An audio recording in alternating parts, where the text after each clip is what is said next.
but video or audio? No video. Why not? Why not? Extra lazy. We want to make it as simple as that possible. Yes. Because those contributors, they probably don't have a room like this or whatever. Yeah. So it's much more. It's just audio. It's audio. Yeah. Bring it a little bit closer to you.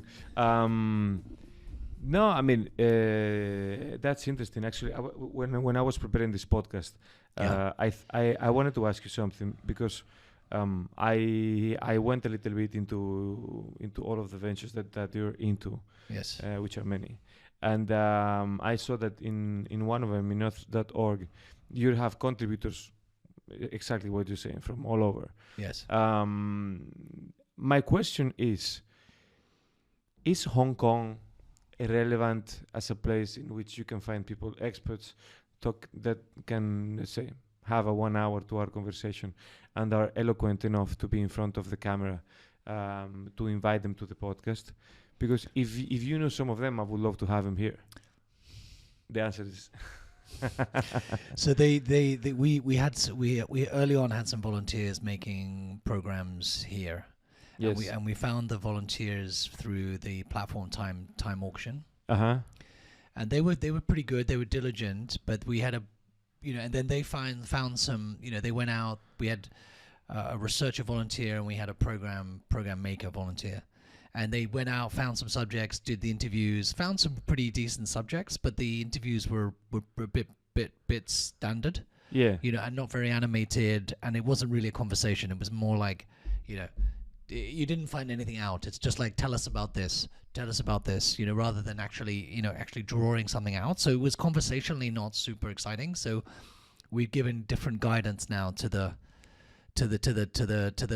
program makers that have followed on since then.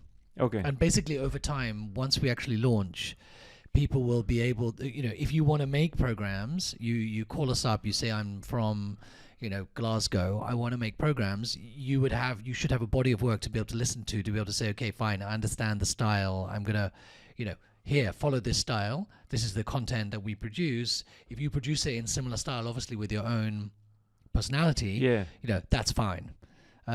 So it'll become more established. So over time, it'll improve. And we found that with the editorial content on Earth.org. At the beginning, it's very painful dealing with contributors. Yeah. And you have to do a lot of editing, a lot of feedback, and then actually as they get into it and you create a community, then they start to learn from each other, and then you get on average a better submission. Okay, I see. Okay, first of all, let's chin. Cheers, Connie. Thank you for making it. Today I'm very satisfied about my day. I thought it was going to be extremely steep upwards, and it's actually I sent Katerina a WhatsApp before. I feel like Attila through my to-do list. I don't know if I've told you, but I was on a roll with this podcast. I made a pause, and this week I'm doing 3 of them because I'm catching up. The problem with having this project on the side is that my business travel interferes a lot. Sure. And I've been away for the last 5 weeks. Yes. So it's been a little bit of a mess. I wanted to talk to you especially because you are one of the people that I know that is still in Hong Kong that is, has more layers in their day-to-day. Starting from why you came and all of the activities that you are involved right now. Now, I'm going to focus a lot today. The topic that occupied most of my research was the FlyFarm, because it fascinates me. We've talked about this privately, and I have the feeling that it is what it also is more important in your present day-to-day. However, I will take the license to go back to the beginning because just to keep some chronology on, let's say, that gives context then of who you are and what you're doing. You're from London. Yeah. And I actually looked you up today in the LinkedIn page trying to see if you had any trace of a 9-to-5 type of job, and I couldn't find any. And I remember one of the conversations that we had when during COVID, when I was on, starting my company, and you said most people find the safety in the 9 to 5 life model, and instead it's a big problem, because once you get older, it's actually the opposite. Normally the entrepreneur life seems more risky at the beginning, but then when you establish, you kind of, let's say, hedge your risks. Should be, yeah. Should be. Whereas the 9 to 5, and like what many people might think, at the beginning everything looks kind of safe, but then as you go up in the pyramid, if you get dropped down, then it's very difficult to reinvent yourself. I think more and more. Yeah. Is this an important factor for you to have chosen the type of life that you're into nowadays? Actually, it was, but back in the 80s when I was still at school, it was actually watching the experience of one of my friend's fathers, who must have been 50, 52, something like that. Actually a CEO of a listed company, quite a big company in the UK, and he lost his job and then had a dispute with his former employer that just got really messy. And it struck me that, wow, even if you're really senior, and this was then, right? Things are much more different now. But even then, I was like, well, maybe even working for a big company is not that secure. So that was point one. That was like a lesson that I absorbed. And then my father also he was a banker, but he had many years of serious trouble from an investment in the Lloyd's insurance market. And that also told me that,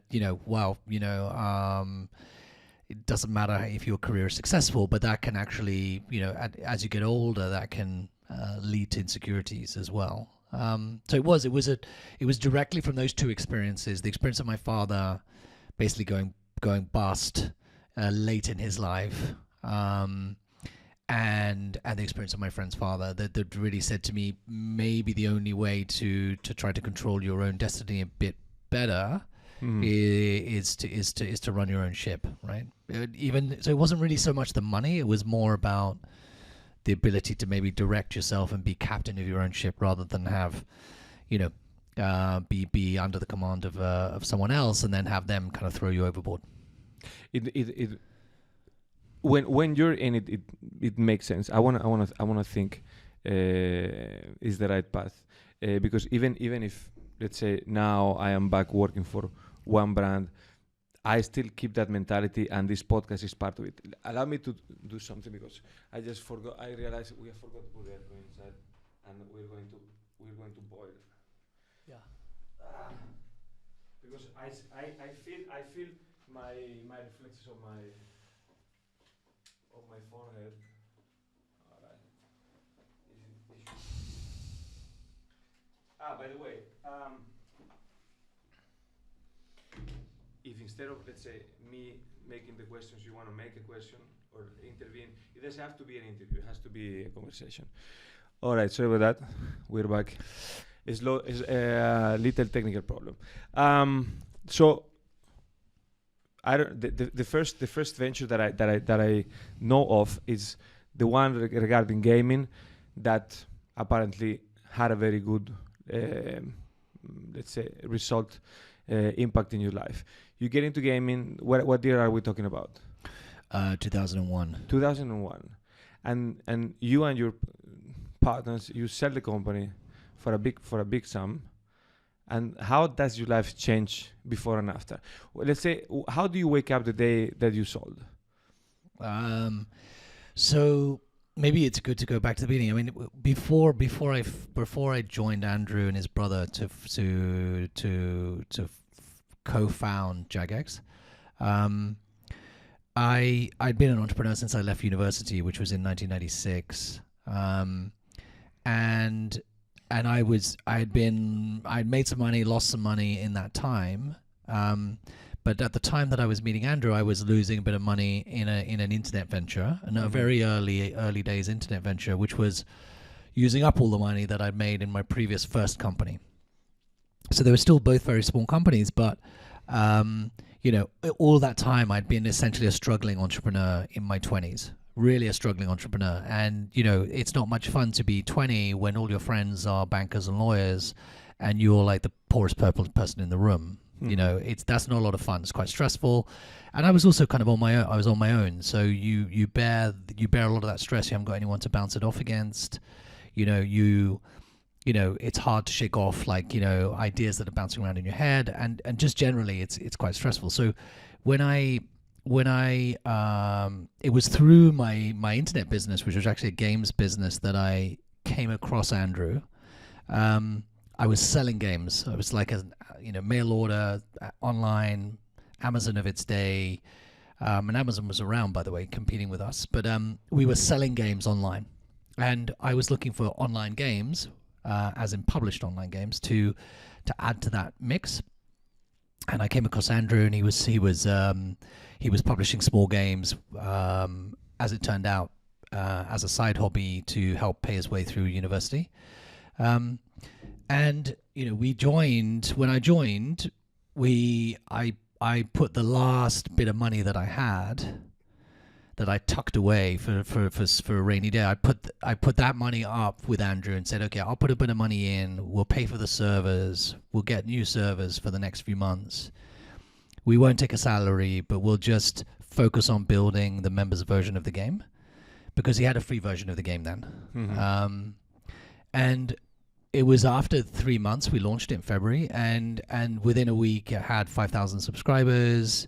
We had 1,500 in the first hour, so we Andrew and I spoke to each other. We're like, okay, actually, this looks like it's something, right? This looks like it's something that's going to work. And after a couple of months, we decided to sort of pay ourselves a salary, and then suddenly, we were away, right? The company was having a small but nicely growing revenue stream, and it felt very different to be running a business like that to how I had previously been as an entrepreneur. And I the difference was massive. Now we just plowed everything back into the company. We plowed everything back into growing, and I was CEO of the company with Andrew as CTO for the next 8 years. And we didn't sell it all in one go. We sold a bit to private equity, which actually probably, now I look back on it, I think was a mistake. Why do you say that? Because it brought them into it was unnecessary to have them, right? We didn't need the capital.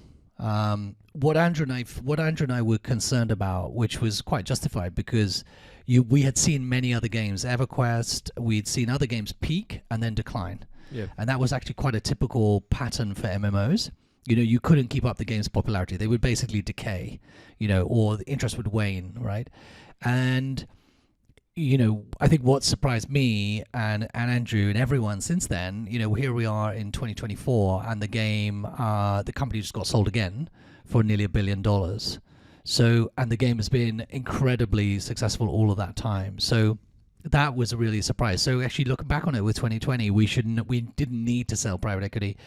If we'd had the courage or the knowledge that we have today, it would have been much more sensible just to hang on to it and keep private equity out and just retain a private company that was, making very good money and not have the interference that private equity brings, right? But actually, once the private equity on board, they just busted our balls trying to get us to grow the business faster, try to get the business for them to make money and to make a profit on their, they wanted 3 to 5 years, they wanted to triple their money, the usual thing that private equity are after, right? But it becomes a massive pain. However nice they say they're going to be at the beginning, you really kind of in the end end up hating them. So it was, that was a real journey. And then eventually, in a few stages we sold the business, and Andrew in fact stepped down as well.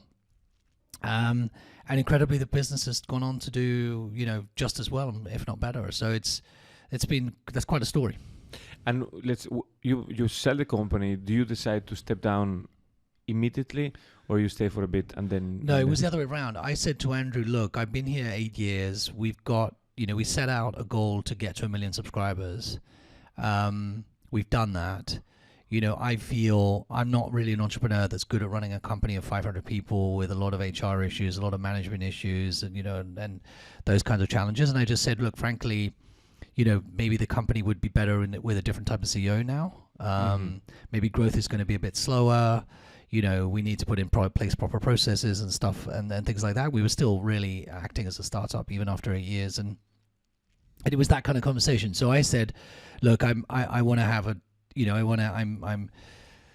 I've been in here. I'm coming up to my my 40th birthday. It felt like a good time to have a change.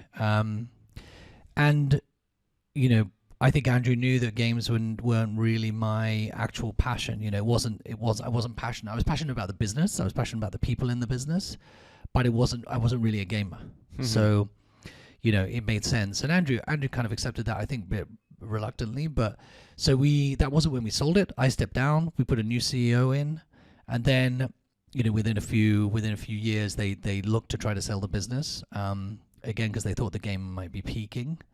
And they ended up selling it first of all to a Chinese fund, and then later on it got sold again to Carlyle. Okay. Yeah.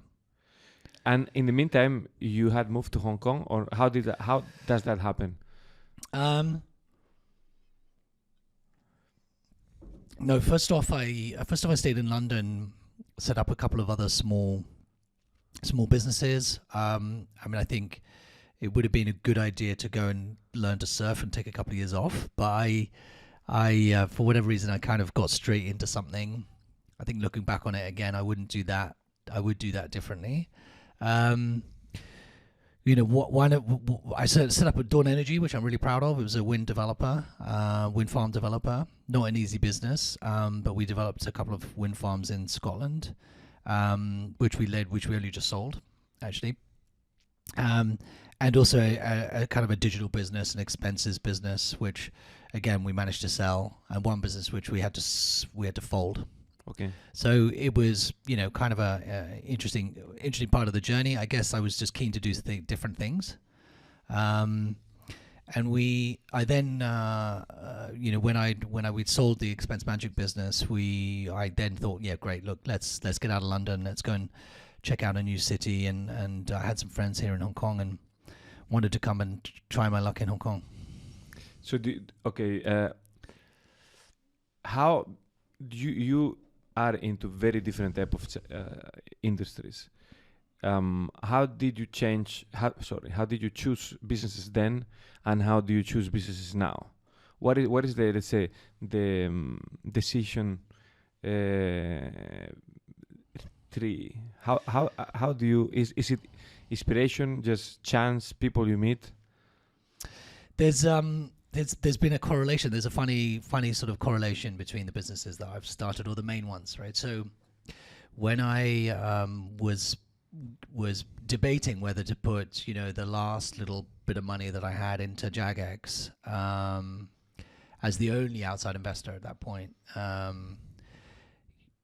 I asked my friends, I got some advice. I asked a couple of my friends, and actually one said, yeah, do it. The other one said, no, you're crazy. You need to pay off your debts and all of this kind of stuff. So I got different advice then. But around that time, I read an article in The Economist, which said that MMORPGs, which is what this game is, a massively multiplayer online role-playing game, The Economist ran an article saying that it was like the third most addictive thing on the planet. Right, so below two very obvious candidates. So that it was kind of the most addictive legal thing, practically that you could do.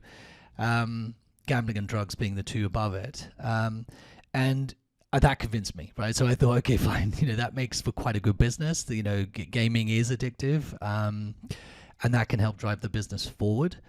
And similarly, when I considered or was thinking about starting co-working, again, The Economist ran an article on WeWork saying, oh, this thing's happening. This looks like an interesting new model. It seems like an interesting new kind of concept. And as an entrepreneur, kind of co-working really naturally appealed to me. I was like, oh, yeah, that's the sort of space that I would love to work in. I still love to work in co-working spaces.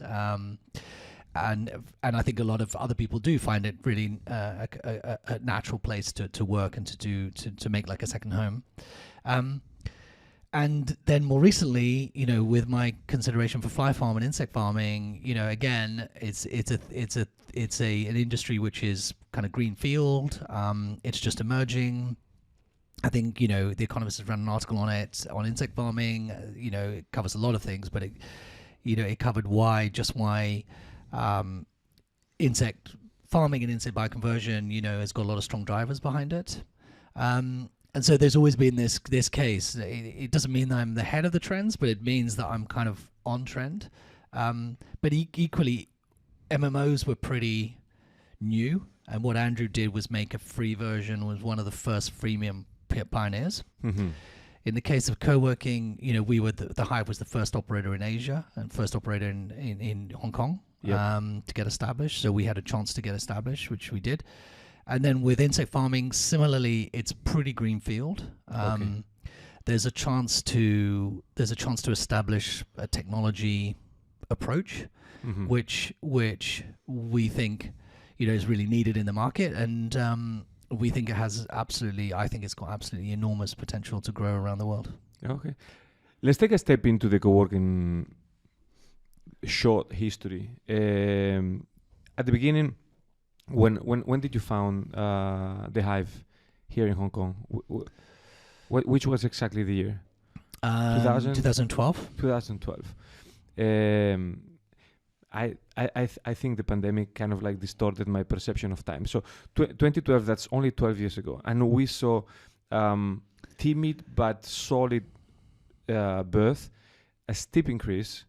Some type of turbulence in the top, and then no one's talking about it anymore, maybe because it's just part of our reality. How have you experienced all of this cycle from, let's say, an advantageous point of view? Yeah, I think ultimately, co-working is a little bit like the hotels business. You take a building, you break it up into smaller parts, and you make money by selling it out in smaller segments. Mm-hmm. Whether that's smaller space segments or smaller time segments, and the whole hotel industry goes through its ups and downs, but also it's fundamentally become part of all major city life, and workspaces. They don't need to be. It didn't make sense for workspaces to be like you're signed up for 2 years, you're fully committed. It makes sense for there to be a model on which you could, take it in smaller bites, take it in smaller chunks, smaller spaces, smaller time chunks, whatever it might be. It doesn't mean that like in a lot of industries, and so many industries that I've been involved in, all the way going back even to online retail in 1999.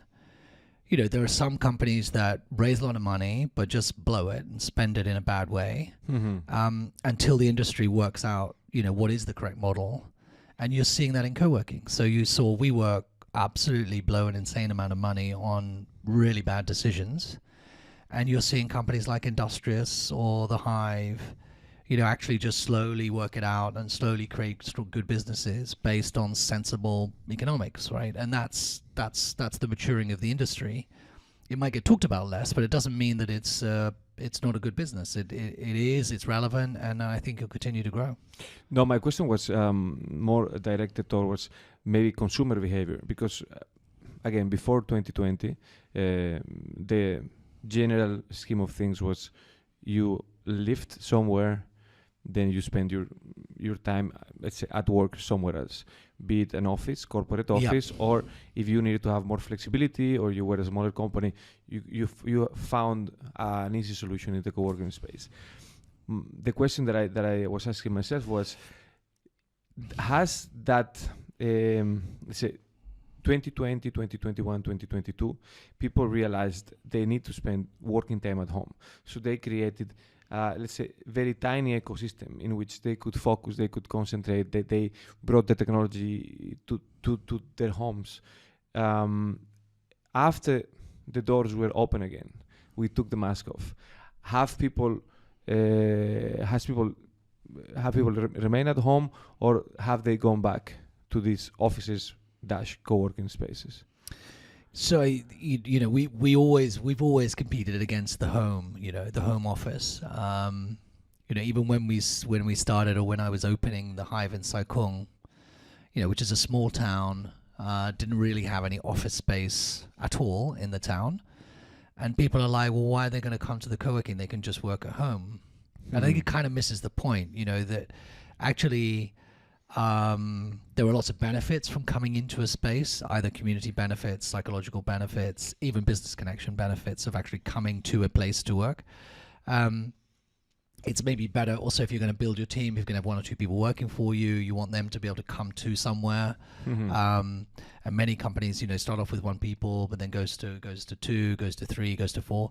And we filled Saikong just by creating a really lovely place to work, and then people came out of their homes to work there. Now, during COVID, fine, there was some habits that were made to work from home, but actually it affected normal corporate offices more than co-working, because co-working was always blended into your home life in a more seamless way. But if you were working in an office which previously would never let you work from home, that's true, that habit has stayed, right? And what it actually means is that corporate office suddenly doesn't need 40 desks anymore. It needs space for 30 because a certain proportion of its staff are working from home. And that's led to really big changes in the corporate office market, where people have been giving up leases, changing it. And that's kind of benefited co-working spaces or flexible workspaces. So I think it's, of course, you read about it a lot, right? People work from home, but it is a lot to do with sort of normal companies having to adjust. And the market, in the same time as the recession, they definitely have been trying to shed office space. I see. And it's being rejigged from a price point of view, but also from a kind of space and occupancy point of view to adjust to that new reality. Okay. So this aggregation that I'm seeing in the co-working industry, I guess is just a sign of maturity of the industry. At the beginning, you see many different people scattered around, each one having their own idea, some of them with more experience, better sound business models, some other a little bit more naive. I see that now let's say, how many co-workings did you bring under your group? 3. 3 of them. 3 different groups, yeah. And 3 different companies. And how many locations do you have right now? I think it's like 58. Wow. One of the things that for me was, let's say, most admirable was the fact that you expanded into very different markets. Because let's say you have Hong Kong, you have Australia, which has its own difficulties, but let's say has a level of professionalism quite similar, I would say. But you venture also into Bangkok. You venture also into Ho Chi Minh City. I know you have Taipei as well. I'm talking out of the top of my head, Tokyo as well. How are you able to manage all of these different realities and keep? I imagine. Let me rephrase that. I have experience because I've been into 4 of them actually. Because in my time I was a client of yours, and I've been into Hong Kong, 2 of them. I've been as a visitor in Ho Chi Minh City. I've been as a visitor in Bangkok. So yeah, how is the managing around a challenge? So when I was running the business, I spent a lot of time at airports and flying and going to visit the teams. It's quite a personal business, and we were quite often establishing quite young teams in new places, new teams to run a place. And when you've got a new team, you need to be present there as your manager. As their manager, you need to be present. And we didn't have the size of structure to be able to have, let's say, regional managers, etc. Right? It was much more down to us at the beginning. But actually, if you're doing business in Hong Kong, that quite often quickly happens, right? If you start to do business outside, you find yourself traveling a lot. That's kind of a feature of being an entrepreneur in Hong Kong. But certainly the case, the basic premise was the same in each country. So whether we were doing co-working in Tokyo or co-working in Melbourne, the what you got to get right is the same. You have to get the welcome right, you have to get the atmosphere right, you have to get the community building and events right, you have to get the space and the design and the way the space feels every day. It's got to feel welcoming, and those basic sort of tenets of what makes the space acceptable and attractive to the customers is the same. Choosing the right people, motivating them, create, obviously, or using online platforms like Slack to create a sense of team. But that is difficult when you're dissipated, right? It's now a lot easier with Google Meet and Zoom. It's much easier to do that than, and maybe impossible, 15 years ago. But now it's certainly much, much easier, and people are more used to it. And during COVID, sometimes we didn't see the teams, in person for ages, and still everything functioned pretty well. So, now there's a need to travel less, unless it's a new country or a new team. And that's the same, I think, for any business. At the beginning, you just can't be being in the same room. No, I believe that my life personally has changed drastically after COVID. I mean, the tools that we're using right now, pretty much they existed before 2020. We just didn't use them. It was like, you need to do a business meeting, you go to the airport, take a flight, and then you go there. Now, and I'm saying this while still traveling a lot, I do it because I have certain critical tasks to fulfill. But I'm looking, for example, at 2 months ahead of me, in which I'm going to travel much less. And I'm going to keep, I have monthly catch-up meetings with all of my tier 1 clients, which is unthinkable before. It's just face-to-face, one by one. And we have learned, which is actually quite strange, at the beginning, Zoom calls were a little bit lame. Like, you would see the difference. But now that there is an overlap between physical and Zoom, I feel like Zoom calls or Google Meet or whatever are way more realistic. Like, people feel accountable. At the beginning, people felt like, you couldn't see under the table and they could be, wearing jackets. Now, it's a little bit better. The landscape, what I'm sure that has changed is locally what type of people go to the co-working spaces, because I don't know about you, but I've lost 80% of my circle of friends, and I'm sure that pretty much the numbers are similar for all the expats. After this weird period, what places have, let's say, increased? What places have gone down a little bit in occupancy? So, I think Hong Kong is a particular case where there definitely was a kind of a big exodus. So actually the business did really well until the end and the break of COVID. And then it was only at the break of COVID that companies actually started to move people around and people started to relocate. And then there was actually the oxygen was a bit sucked out of Hong Kong. There was a shrinkage, people left, and you ended up with just less foreigner-led companies. And then secondly, there's been I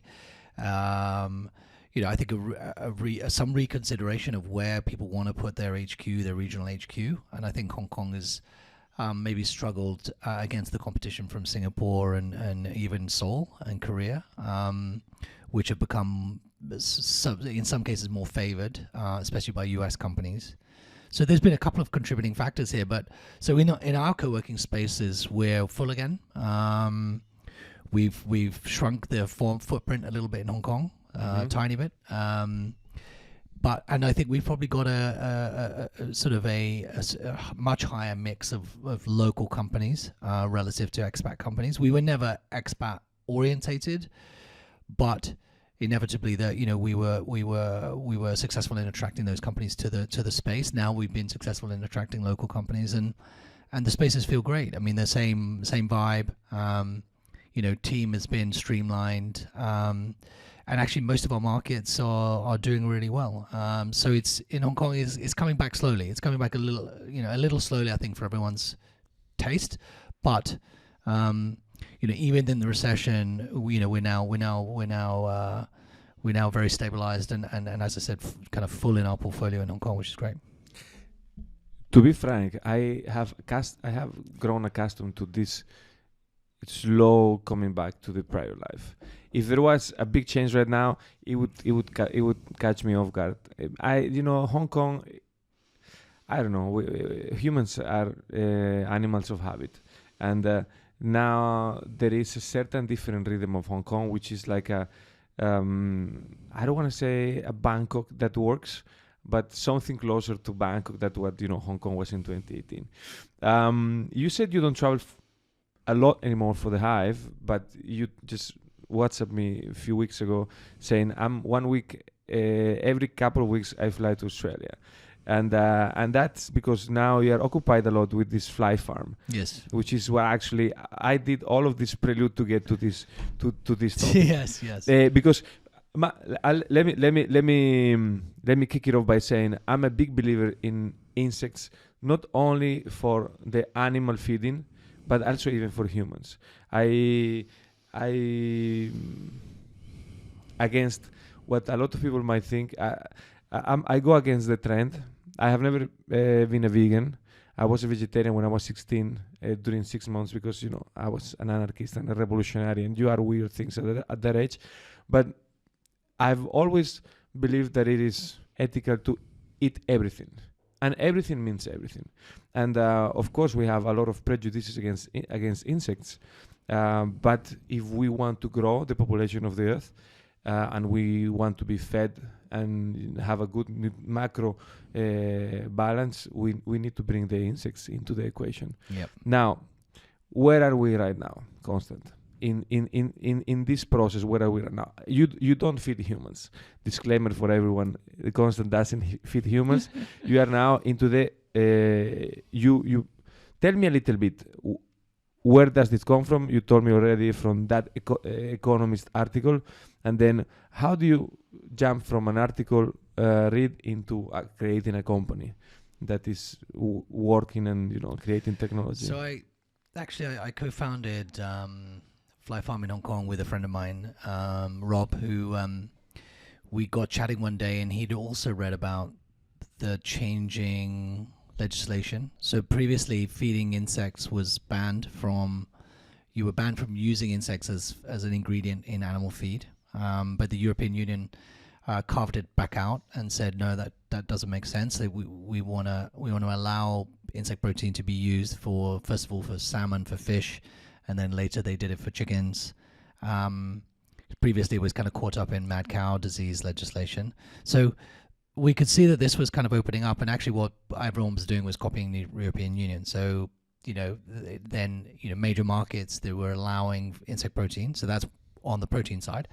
And then what's happened since then is there's just been, ever increasing, and quite rightly, there's been ever increasing forces driving companies and economies and local government to do better with waste. Mm-hmm.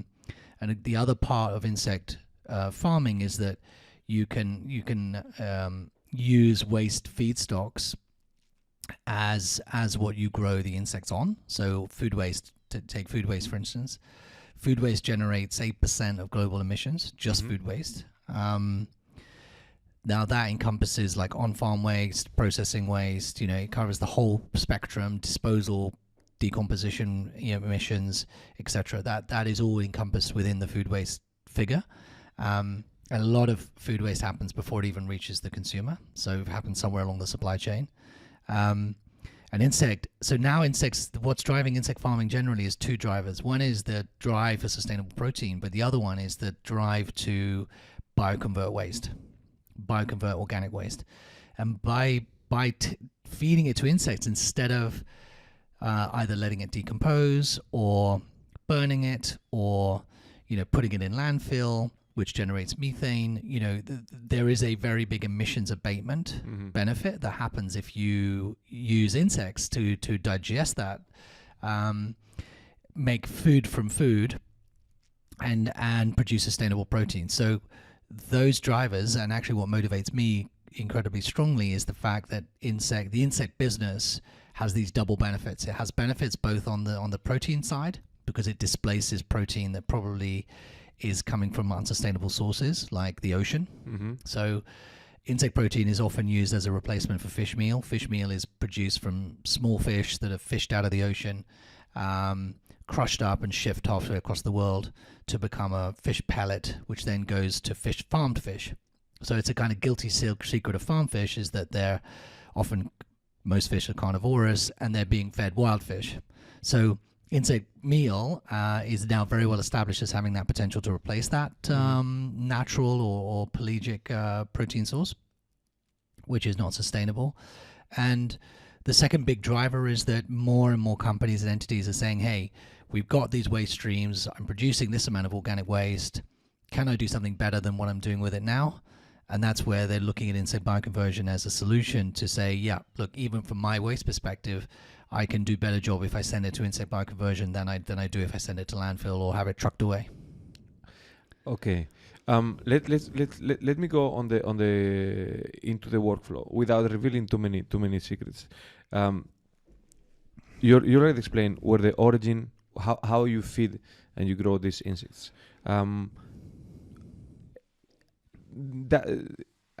Is the relationship with suppliers something private or more institutional? Let's say who handles all of this food waste that then you use to grow your larvae? Okay, so FlyFarm, my company is a technology company. Okay. We build the system, we build the robotics and the automation and the software to run a farm, to run an insect farm, particularly a black soldier fly insect farm. Why that insect? Black soldier fly. Yeah. There's really only a few insects that are being commercially farmed. Black soldier fly is one of them, and the reason is that black soldier fly is it's universal. It's practically everywhere on the planet, so you can use natural stock. It doesn't eat as an adult, so as a larvae, it puts on the most weight. And of course, you farm them as larvae. You don't harvest them as flies. You harvest them as larvae, and they are very unfussy eaters. They don't get diseases. They're incredibly robust. So they obviously naturally grow in clusters. So the farming method is very similar to the natural method. So all of these reasons mean that black soldier fly is a very good candidate for insect bioconversion and for insect protein production. And now, how? So okay, let's say you harvest the larvae, then you get the flies. Do you process them into some type of insect flour? How do you feed them? How do you take them to the next phase? Yes, you do. And a black soldier fly farm produces insect meal powder. At the end of the day, it produces insect meal powder, insect oil, and a frass. And a frass is a biofertilizer. So that is the poop from the tray. So it's after they've digested all the food. They should just be larvae left and frass left. And frass is like a natural compost. It's like manure plus. It's got some amazing properties.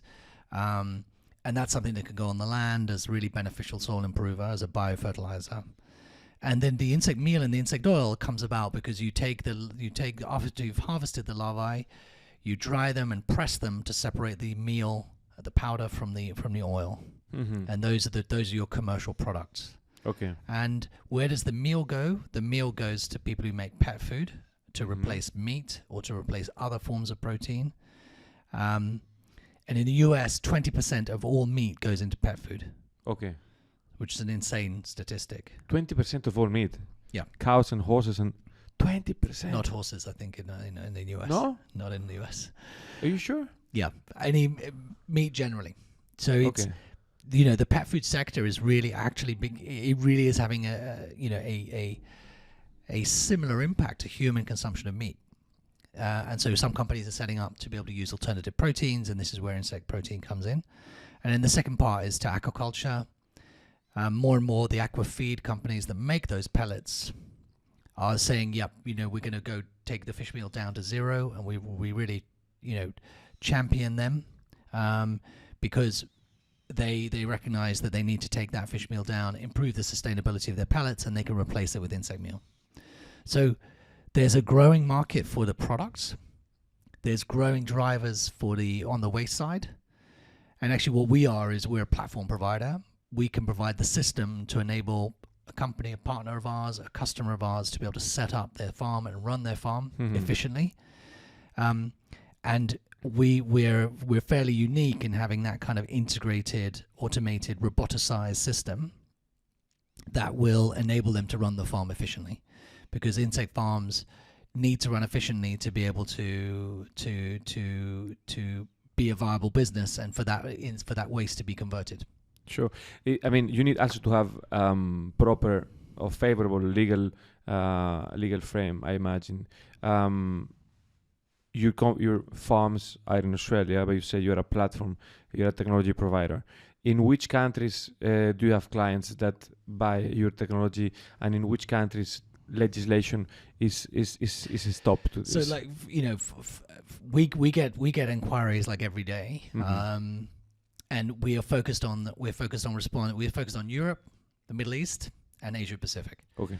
And actually, our first customers are going to be in Europe, and they are Spain, for instance. And they are wanting to set up quickly. They're wanting to get a pilot system up and running, and we're going to be providing that pilot system for them to be establishing. In Europe, they can use a wide variety of waste feedstocks, but they have some restrictions which mean that they can't use meat waste, for instance, which is different to other markets like the US or Australia. So there are differences. The basic premise, though, insect protein is allowable in the US and Canada. It's allowable in Europe. Insect protein, that legal hurdle has basically gone away in most markets, and everyone's recognized that it really has a place. There are some different regulations in each market, but the main difference is what you're allowed to feed to the insects that actually differs between different markets. So what we're allowed to do in Australia, what we're allowed to do in Thailand, what we're allowed to do in Europe versus Canada is different in each of those markets. So our customers are, they're knowledgeable about what they can do in their market, and so we have discussions with them about what they're proposing to use for their waste, and then we would be selling them the system and giving them the right components to be able to deal with that. When you said you sell the technology, especially regarding the robotic process, do you sell the machines? Do you sell the software? Do you sell both of them? Both, yeah, both. Where do you produce them? So we make a FlyFarm system is a mixture of our own robotics and third-party hardware. So we don't make standard conveyors, but we'll buy very good standard conveyors and we'll put our own control system onto it, so our own processor onto it, to make it talk to the rest of our robotics. And so there's a control system in a FlyFarm OS which goes across the whole farming system. Whether it's using a kind of a simple grinder, it's turning a grinder on and off, it's turning a conveyor on and off, it's looking at sensors, RFID tags, cameras, all of that feeds in, and the robots are talking to each other. So we have a modular-based software system. And then we have several of the main machines are actually our own robotics, where we've designed the mechatronics ourselves. And they're doing particular tasks which we couldn't find off-the-shelf machines to do. And you tie that all together, and you have everywhere from waste to the harvest. You basically don't need a human. It's automated, and that level of automation means that your OPEX or your running costs are going to be much lower. And our system also controls the fan system, so we have sensors, atmospheric sensors, CO2, methane, ammonia, and those sensors then, through software, control the ventilation system to make sure that the climatic controls are also controlled. So it really is an end-to-end solution, and that's really the benefit, because that's not available from any other vendor. I see. Very interesting. So what is the endpoint for FlyFarm? For example, how many farms do you have in Australia? 2 of them? One. Are you using this as a practice field to develop the technology, and you look forward to sell more technology to other companies, or you would like to expand the number of farms that you have? Yeah. So our mission is to sell systems. Is to establish more farms. So in Australia, we established our pilot farm to demonstrate our technology and to demonstrate the bioconversion process to customers and partners. And we're going to be utilize our existing pilot to do pilots for other customers and partners. And also we've had customers from Europe, Spain, Italy, and other countries come and visit us in Brisbane to be able to see our system. So they can actually see our system in action. They can see how it works from New Zealand as well. And so it's really like a showcase. Of course, while we've been operating, we've been learning and continually improving. And when a customer buys a system from us, they're getting also the know-how. So they're getting all the standard operating procedures, all the operating manuals to be able to run the farm. And that's a really massive benefit. They're actually getting instructed on how to do each stage, from breeding to rearing to waste management, to post harvest to post processing. That all comes with guides, basically making the operator customer of ours, have real confidence that they're going to be able to get it up and running in a way without lots of trial and error. So let me ask you a very practical question. If we take real estate costs apart, because that changed greatly from country to country. If imagine me, Fernando, I said I want to build a farm. How much does it cost me to get it up and running? And I imagine it's, let's say, a variable of the size. But can you give me some range so people can actually quantify what we're talking about? Yeah, if you want to set up an insect farm, black soldier fly insect farm that can process 10 tons of organic waste a day, Mm-hmm. and you want to have the breeding and the rearing and all the machinery and software that allows you to operate that system, that's $700,000 US. 700,000.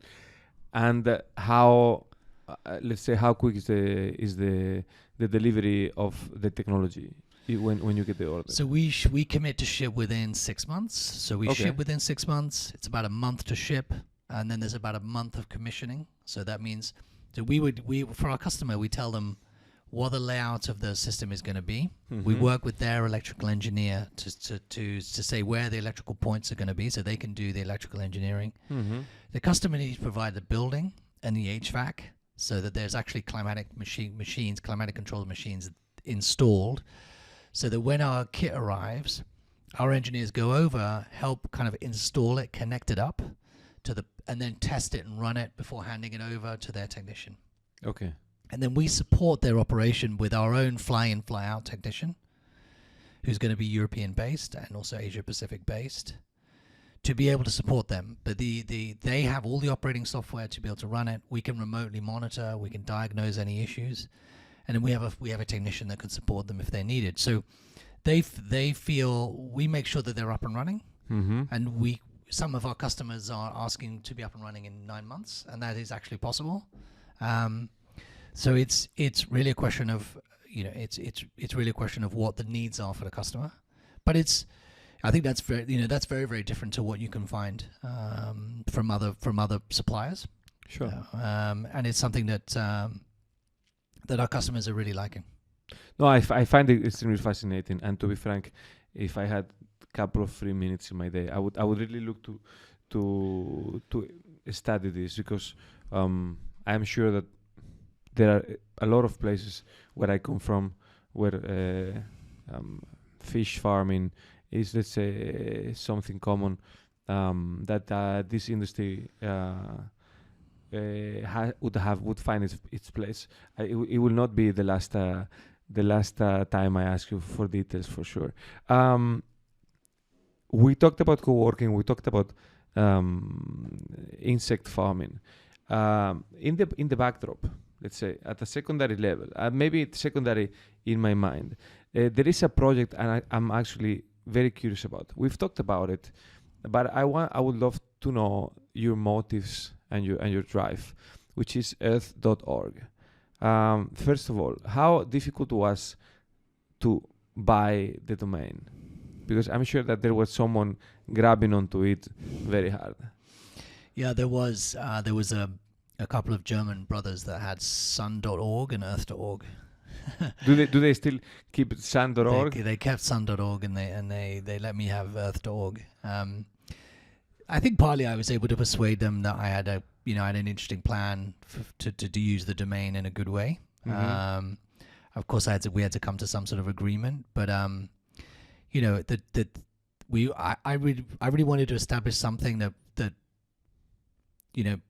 really describe what its intention was, right? So earth.org is intended to be something that kind of represents the whole planet. It represents it from an information perspective. I have all sorts of ideas for it to be a data center as well, like a data platform. But right now, what it is a content platform. It's something that is furnishing 1 million people a month. Mm-hmm. Million people, individuals a month, are coming to the site to be able to find answers and articles on environmental matters, which is exceptional reach. And pretty soon we're planning to do a pilot for an Earth radio. So it's going to be a online radio station, but also podcasts like this. Really, it's a talk radio station, environmental talk radio station. Now, you would think there was an environmental talk radio station already, but there isn't. Oh, yeah. Wow. So, and we really feel like, with digital technology as it is, we can have contributors from all around the world. We can run this really basically on a quite a low cost SaaS platform. So this can be just run online. It means that anyone with a phone is going to be able to sort of either tune into Earth Radio, through the normal platforms, or be able to pick off the programs as podcasts. They'll all be put as podcasts as well. And we're going to adopt the same strategy for Earth Radio as we have done for Earth.org, which is to have a very, very small core team managing contributors, right? So in the case of Earth.org, we have 120 writers that are writing for Earth.org, and for kids.earth.org, which is the kids version of the site. And for Earth Radio, we're following the same model, which is basically to have volunteer contributors making programs, with guidelines, but they make programs that then we edit and we look after, and then we put up onto Earth Radio. So it's going to be a same a strategy and approach. And the idea is that we'll be able to create clusters of contributors, in India, in Africa, in South America, in North America, and really representing what's happening around the world.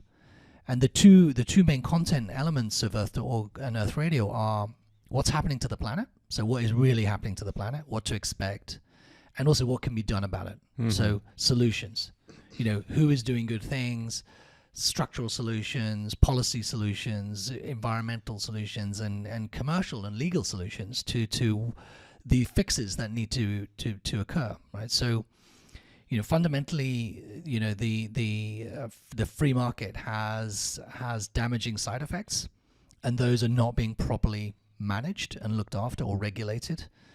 And so that is a design problem that needs to be addressed, and we have a limited amount of time to be able to address those issues. And you can see the struggles that are happening, to try and form consensus.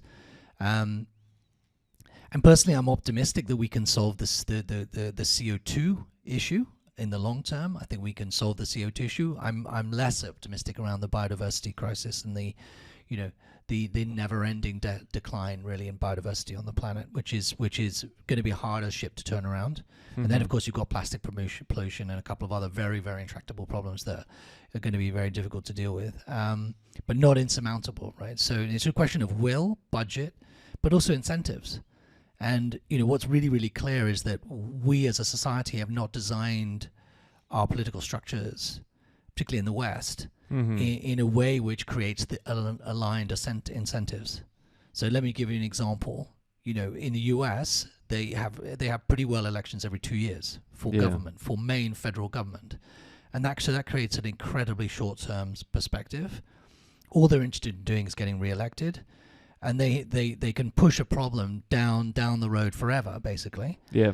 Because if it's a problem that's going to hit them in 12 years or 10 years or 20 years or the next generation, they're not going to be around to face that music. Yeah. So they have completely misaligned incentives. The UK government's the same.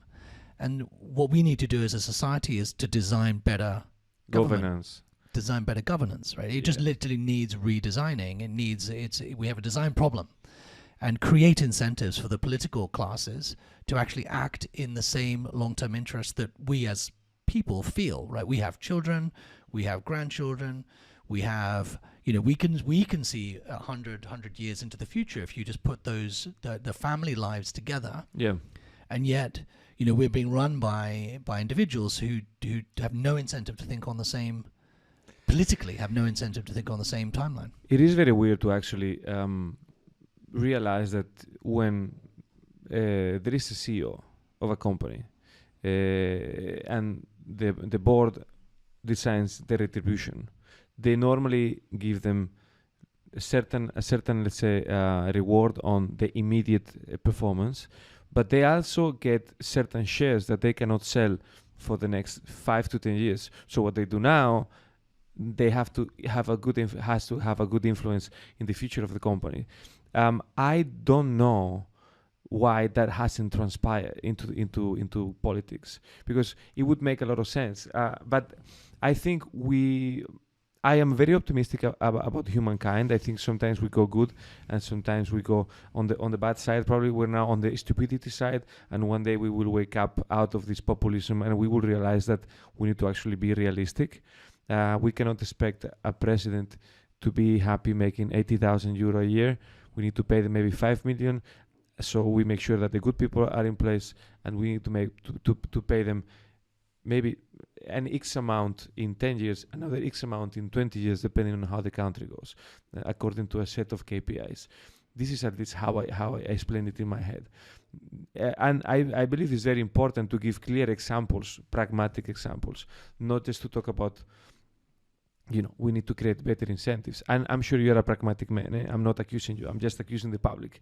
Because a lot of time people talk on principles, on ideas, but then when it comes to governance, you said it right. There are not really incentives on how to solve this issue. I think there's two things. One is there can be a law around knowingly make decisions that have a long-term cost, right? So in the same way that you're now having cases brought against cigarette executives who knowingly lied about the effects of cigarettes, in the future I think you'll get cases against oil executives who knowingly lied about the effects of climate change and the human cost that it incurs. So that sort of legal recourse I think could be something that could incentivize political leaders to consider better the future. And the second aspect I think is around putting in place structures within government, ministries that are given the remit to consider the interests of future generations. So this is a movement that you're seeing increasingly. They have it in China. They've had it for already a few years. So they have a ministry of long-term planning, right? Which is one aspect. And in places like Finland, you're getting ministries for future generations. You're getting in Dubai, you're getting Minister of the Future, etc. So they have to be given the right ability to vet or to audit or to recommend, basically on all legislation. In the same way that the Climate Change Committee has been given that kind of power, those sort of supra powers in the UK, to instruct the government to take the measures that are appropriate with climate change issues. And that is a structural thing, right? More we should clamour as voters or as individuals within our societies for more ministries or ministers or positions within the apparatus of government that is actually thinking about multi-generational consequences of the decisions that the government is making today. So it's a structural and design issue which I think should be higher up on the agenda, and I think is one of the solutions. If you're still going to have democracy, you're still going to have democratic change, you then need to have this other element which says, okay, whatever government's in power, we're going to be considering laws and policies from the perspective of the generations that are coming. The problem, I agree with you, but the problem is that the examples that you mentioned are one of them, the only democratic one. We have two totalitarian, and one of them is an exception, it's an outlier of extremely polite and educated people, which is Finland. But I agree with you. We need to make a version 2 of democracy, and we need not to be scared about bringing up the discussion, because it seems like in certain contexts, just doubting about democracy just let's say makes you earn the medal of fascist or something. We just need to be very open about, let's say, all of these situations. Otherwise, Elon Musk will be right, and the only solution is to go to Mars. And I see that as a very, very, very big leap. I don't see that in my lifetime. And as much as I believe in the guy and I like the guy, and I hope he's right, and I'm not, it feels very far away. Yeah. Earth.org, is it a passion project of yours, or something that is already economically self-sustained?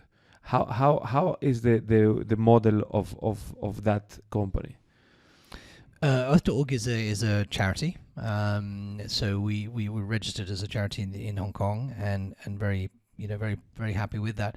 It's not generating donations to cover its costs at the moment, but those donations are growing as our audience grows and as people see what we're doing. We also think that from our feedback that we've got for the Earth Radio project, people really get it. They're really passionate about wanting to be involved in some way, shape, or form, and we hope that will translate into donations as well. And as I've said, both have got an extremely low-cost model that I think means there's extremely good bang for your buck. So if you put $1 into Earth Radio, it is doing amazing things with that dollar to communicate and to reach and to educate and to encourage activism in the millions of readers that we're reaching. And I think radio has that power too. So it's not a business. It's something which is something that is needing support right now. And it has needed support since the beginning, but I see it really as something that's incredibly worthwhile. And I'm super excited about the progress and about what we've got coming. And I think, that will translate as people see us doing what we're doing and doing good things. It does translate into a willingness to support us, even amongst, so many things that people can support. People respond to it very, very well. And I think that'll propel us forward. So with a little bit more support, we could do a little bit more. Of course, we could do amazing things. And we have a plan for what we would do when donations reach those sorts of levels. And I think we would continue to really sort of maximize what we could do on every dollar that was donated to us. Fantastic. I hope that if I